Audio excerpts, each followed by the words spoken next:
తిరుమల లడ్డూకు కల్తీ నెయ్యి వాడడం సత్యం.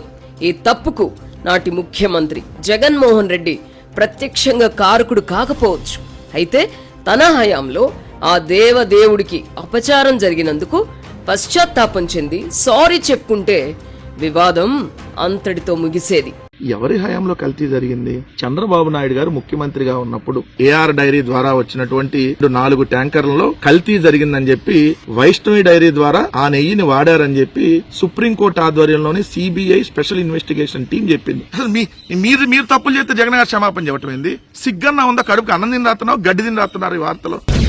క్రైస్తవుడైన జగన్మోహన్ రెడ్డి ఇంత హఠాత్తుగా గుళ్ళు గోపురాలు పట్టుకుని ఏల తిరుగుతున్నారు. సిగ్గేమనుందా రాధాకృష్ణ? నువ్వు కడుపుకి అన్నం తింటున్నావా, గడ్డి తింటున్నావా?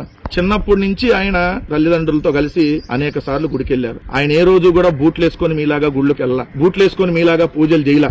ఆయన తన పాదయాత్ర 3648 కిలోమీటర్ల సుదీర్ఘ ప్రజా సంకల్ప యాత్ర స్టార్ట్ చేసే ముందు తిరుమల వెంకటేశ్వర స్వామి దర్శనం చేసుకుని ఆయన పాదయాత్ర స్టార్ట్ చేశాడు. అదే 3645 కిలోమీటర్ల పాదయాత్ర అయిపోయినాక నేరుగా ఇచ్చాపురం నుంచి తిరుపతి వచ్చి తిరుపతిలో అలిపిరి నుంచి మెట్ల మార్గంలో కాలినడకన తిరుమల వెంకటేశ్వర స్వామిని దర్శించుకున్నాడు. అలానే ఆయన ముఖ్యమంత్రి అయిన తర్వాత హిందూ ధర్మ పరిరక్షణ ధర్మ ప్రచారంలో భాగంగా టీటీడీ శ్రీవాణి ట్రస్ట్ ఆధ్వర్యంలో 1684 కోట్ల రూపాయలు ఖర్చు పెట్టి 3958 పురాతన నూతన ఆలయాల్ని ఇదే జగన్మోహన్ రెడ్డి గారు నిర్మించాడు. హిందూ మత పరిరక్షకుడు కాబట్టి స్వామివారి కైంకర్యానికి వినియోగించే నెయ్యిని సొంత డైరీలో తయారు చేయాలనేటటువంటి సంకల్పంతో గోశాలను ఏర్పాటు చేసి అక్కడి నుంచి నెయ్యి తయారు చేయించాడు.